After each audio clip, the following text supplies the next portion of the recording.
crashed into our gate, I watched him die. As well, we all know the risks. And we know if I get it wrong, it's going to hurt me, but I still want to do it. For us, it's not that we brush it to one side, it's that we've already dealt with it before it's happened, if that makes sense. There is some protection, but quite frankly, not that much, because at the speeds they're travelling, well, welcome to Beyond Borders. Welcome to the most dangerous road race on Earth.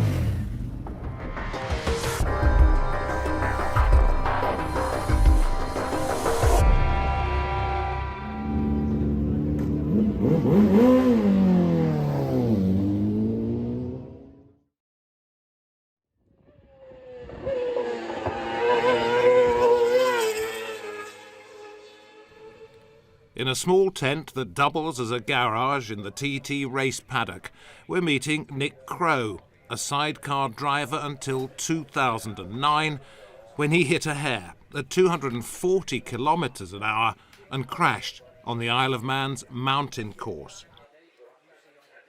His right leg and arm were amputated, and now in 2023, his two sons, Ryan and Callum, are about to head out onto the same course. 2 days earlier, they'd crashed in practice after hitting a bank. It was just a gliding glance, to be honest, but enough to do damage and enough to do an injury, you know.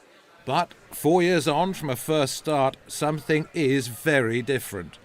Ryan has just become a father for the first time. But there's no sense of irresponsibility in your eyes that he here is the dad of such a young one, and he's going out and putting his life on the line. Yeah, it's it is. You know, you tend to never think anything can happen to you, but things can, you know, unfortunately. Yeah, I'm a good thing like that, aren't I? But you know, I'm not them. Like I say, I've never pushed them into it, and it's the best drug in the world. This, never mind your heroin and your cocaine and this, that, and the other. That's the best drug in the world. Not drink that there. And you can, you know, last year we had some pretty bad run around, you know, for the sidecars, but they made some good changes, good implementations, and the scrutineers and the technical side have really stood by it, you know. So you can't do any more than that, can you? That, you know. Do you ever think about that, though, Ryan? Joe Nextville? What's that? About your son? Kids? Yeah, you do, coming up to it. But like I say, I've grew up as like my dad says, I've had probably the best childhood anybody could ever have. You know, following, chasing, being around the paddock, meeting, like, how many kids can say they used to sit on Joey Dunlop's shoulders and watch the racing and play football with him. Like, my mum, I used to go missing in the paddock when I was a kid, and my mum would be looking around for me and stuff, and she'd find me down at the grass area there playing football with Joey Dunlop and stuff. It's just, I'd love my son to grow up with that kind of lifestyle. But my point is, your son's only going to be able to grow up with that kind of lifestyle if you're still here. You know, like I say, we don't plan for that to happen. You know, obviously it can, but it's the same as anybody. If they jump in the helicopter, millionaires jump in the helicopter, fly to a football match, anything could happen. You know, if you lived life wrapping yourself up in cotton wool, you're going to have a pretty boring life.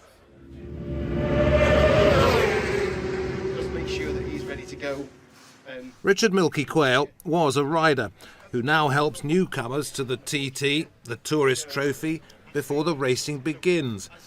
In a 2003 crash, he punctured both lungs, broke numerous bones, and had to have his spleen removed. His wife was pregnant, and he stopped racing. He's taking us around the 60-kilometre mountain course with its 260 corners, where more than that number have lost their lives. The competition is a race against the clock.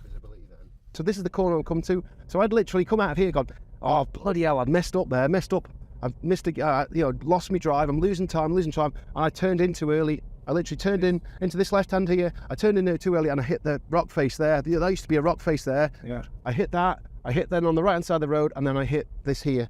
But the good thing is, after my accident, you can see all those different things. There's a lot more crash protection.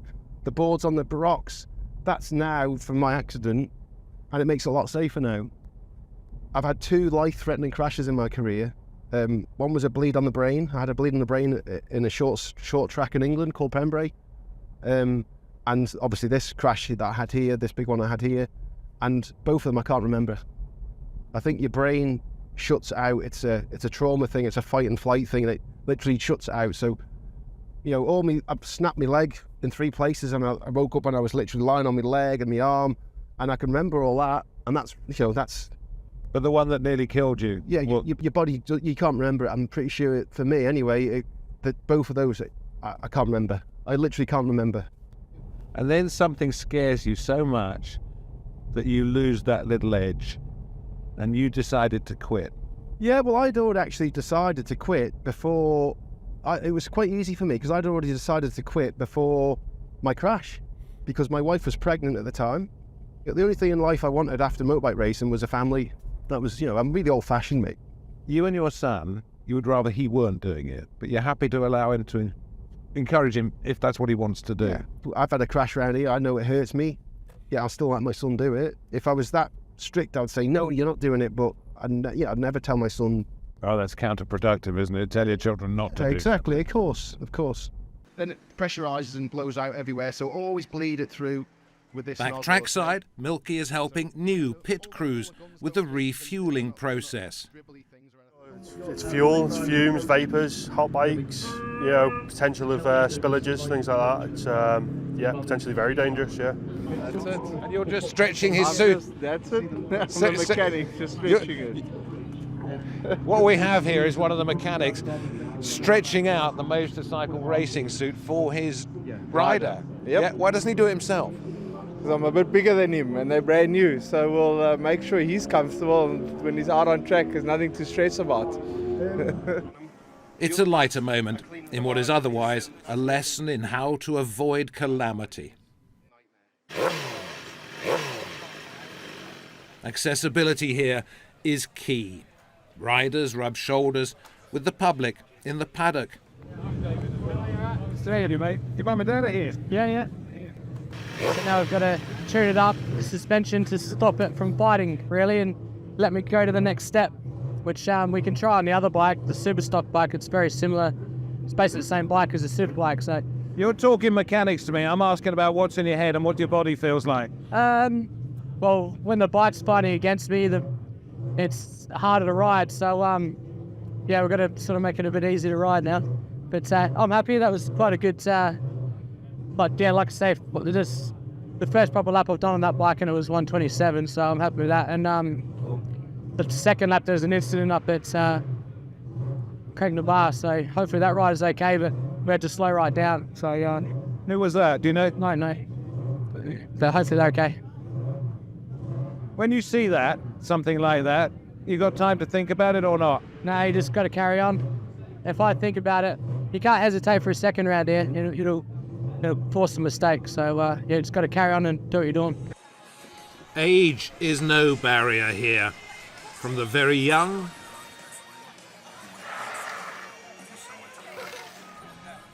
to the not so young. Well, I came first in 1947 with my parents after a very severe chest illness. They said that the Ironman would be good for my breathing, and I've been coming every year since, because it's the only time I can breathe properly. He's here to see one of the race favourites. I think the general kind of notion is that we're all just crazy mental people, which maybe we are. It's not a brain out, helmet on place. It's very much, you've got to use your brain to be able to not just go fast but survive as well, and take the risk in the right time if you need to take the risk. It's very much calculated risk, which is probably what people just don't think. They just think we get on the bike, brain out, flat out, and that's it. And this place is not like that at all. It's very much the opposite. We heard about the crashes last year, and yet I was quite shaken, let me say that, by the fact that it is basically parked. It has to be parked. And it has to be. Is there a moment when it actually hits you? I think the thing for us as riders, it's an obvious consequence if you do something wrong or something goes wrong, and we have all accepted that before we even set off. So when it does happen, or if it does happen, obviously it's super sad and it's really unfortunate and it's tragic and we don't want it to happen. But if it does, we've already accepted it. And from one end of the scale to the other, a rising star and a journeyman privateer. I'm at one end of the spectrum and Davey's at the other. But how do you compare yourselves as riders, as people, when you're out there? Well, I mean, I wire houses for a living and I'm good at my job, which is why I've been doing it for 30 years. He races bikes for a living and I will say he's good at his job. He's proved it and that's why he makes a living out of it. He's good. But when you're out on the track, are you the same type of person? I don't know. It'd be hard to tell, wouldn't it? I think everybody who races is the same, and you say looking at two ends of the scale, like there's not one person out there who's not a top superbike racer. Honestly, to be out there riding around the TT course, you've got to be a certain kind of person anyway. The island population can increase by 50% in TT week. One local MP has said that adds $50 million to the Manx economy. There are lots of threats to the TT, many of which are financial. The costs will continue to rise, so the benefits need to align with that, both the commercial income and also the economic benefits. And it's tough, we can see across the water in Ireland now, most of the races that take place on closed public roads are not happening at the moment. A lot of that is to do with cost increases, and the ones that are still going are under serious financial pressure. We've seen all of those same kind of cost increases, if not more so, but we have a strategy that's delivering greater commercial returns to service those increased costs. Thousands of spectators, hundreds of volunteers, and one man to try and make it all work when the bikes get going. What I'm wondering, you see, is there any way with the amount of money this makes for the Isle of Man that they could actually really, really invest in safety, or is it just impossible? We've got to bear in mind that there are a lot of houses and residents on the course as well. So it's a balance. It's a balance in that we do what we can to make the course as safe as possible, but we've also got to bear in mind that we don't disrupt normal life for the residents who live on the Isle of Man. So there is a balance. The TT is now in its 117th year. It's the oldest motorsport race in the world. It's the most unique. It's the most challenging, and as with any motorsport event, it has its inherent dangers.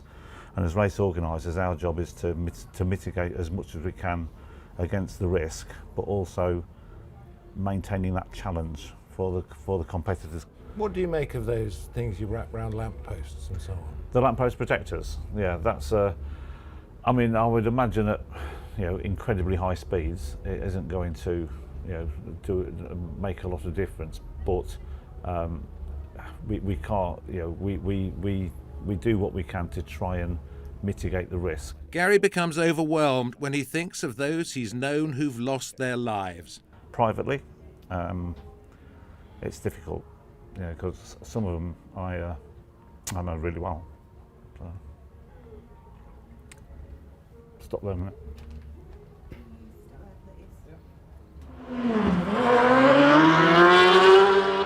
We park ourselves at Balloch Bridge, where there have been 9 fatalities in both the TT and the Isle of Man Grand Prix, which uses the same course. The speed, the jumps, the control, or the lack of control. 2014, and the rider Bob Price died when he hit the wall of that pub. They have put up more protection, but as you can see, half of the wall still isn't covered. The worst thing is when you fall off really is you get straight back up again and want to see the bike and see what condition it's in so you can get back on. It's not until sort of if you're injured, the adrenaline wears off, that you realise you can't go on any longer. So you just try and get back to your feet and have a look, assess the situation and crack back on with it, really. Takes a bit of getting used to, I would think, but does everything slow down when you feel like you're perfectly in the zone? Well, these lads out here this week and next week, the first 2 nights of practice, they would have been out there and it would seem very, very fast to start with. But obviously after a couple of nights of practice, the brain gets accustomed to it and it slows down for them. So it seems strange, they're going fast, but it actually seems slower to them. The show will always go on. I don't think you'll ever stop it, whether it be electric bikes, petrol bikes, whatever. While you've got people that want to ride the TT and race this course, they'll keep coming. About halfway round the course is the village of Kirkmichael, and it was here in 2005 that Marjorie and Ian Forrest watched as the Swedish rider Joachim Carlsson died in their front garden after hitting a concrete post on their driveway. The protection we see today was put there after the fatality. When you do come across a TT fatality, it is very difficult not to be affected. When the rider crashed into our gate, I watched him die. The marshals were attending him, but he died. The last breath, he died. Marjorie is a psychologist and counsellor and says that while traumatised herself, she's treated a number of those working on the TT who say they've been offered little help after having to deal with horrific accidents. But in the move for the next race or the next session, there is no time or space to really have that acknowledged and to say, okay, how are you feeling? What is the impact? How is that affecting you? Can we get back to you? Can we support you? Is that something that they're negligent in doing? I don't know enough about what they actually do, but the people that have come to me, because I now work privately, they are very, very clear that they have been offered no support. And it may be that they are so traumatized they don't actually ask for it, but I suspect that some of them are so traumatized, and part of that trauma has been being left to deal with it on their own. The noise of TT practice bikes as we talk is clearly upsetting. Because, every year I can be re-triggered by this noise. And even while we're talking, I'm getting images in my head of the guy who died outside, but also stories I've heard from people who've talked to me about really rather, horrendous visuals that they have. And there are practical things like, what do you do with the body? Where does it go? The management of the event, if you like. And then following that, the other reactions begin to appear.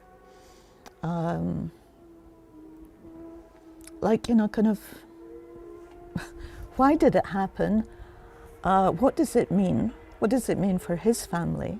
What does it mean for our family?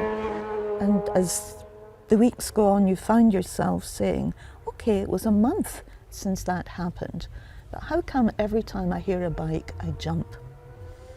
How come every time, I see Swedish colours, I knew I was having trauma reactions. I've suggested to a number of people I've spoken to who are involved in putting this on that there is an element of PTSD, post-traumatic stress disorder, to be taken into account. Yes. And they've all said, no, we just put it away somewhere. I think there's a big chunk of trauma. When anyone, even medics, seasoned medics, talk about this, there are still deaths that catch them, and it's just part of being human. How can you be a human, functioning, loving person and not be affected at some level? It doesn't mean you fall apart, but you are affected at some level. And what we know about trauma is that if you don't deal with it, acknowledge it and release it, it goes in and it goes down. And what you're doing is you're not only perpetuating emotional distress, you're laying the groundwork for physical illness.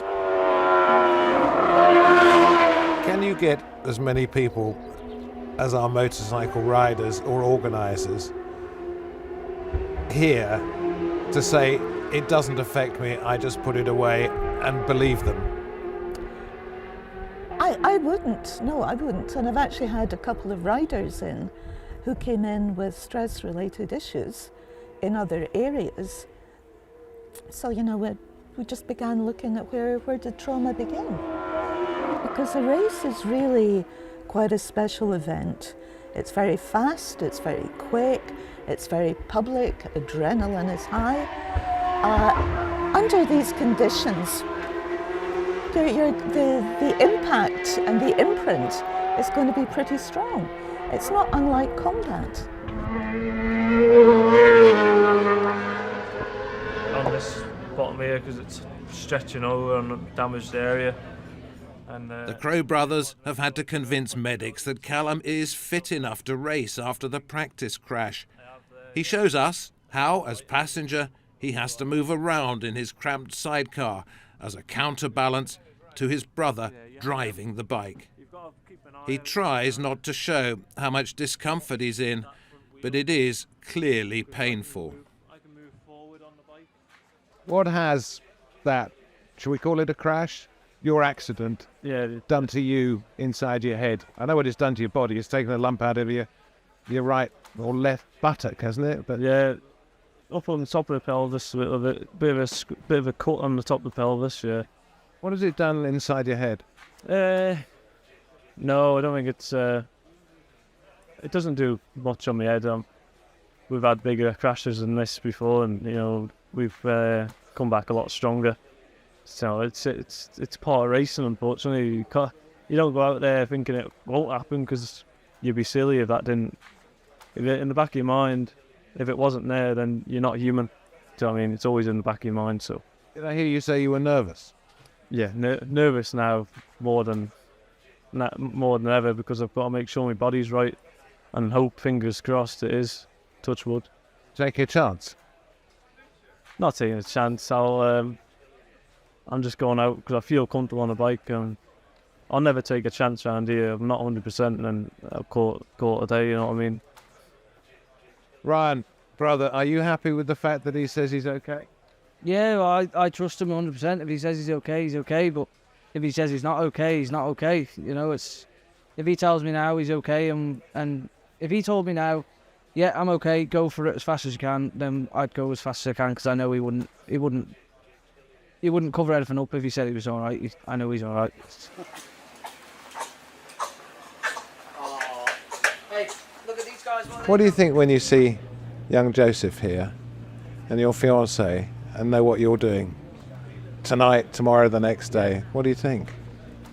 It is hard to see them when you go, but it's the best feeling when you come back.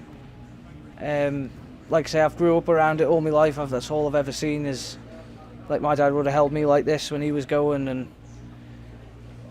Joe, I personally don't try to think of it like that. I more think of it as a massive adventure together. It's exactly the same as a man going to war and fighting for his country, really, isn't it? You don't know if you're going to see him. It's just a way of it. I know it's not. Do you ever think, Jess, that you're in it together, or do you sometimes think, actually, maybe one day, because of what he does for a living, we won't be? I mean, does it cross your mind? It's always a thought that crosses your mind, but I'm never going to try and stop him doing it. It's what he loves doing. When I got with him, I knew that was what he wanted to do. He's good at what he does, so trust him.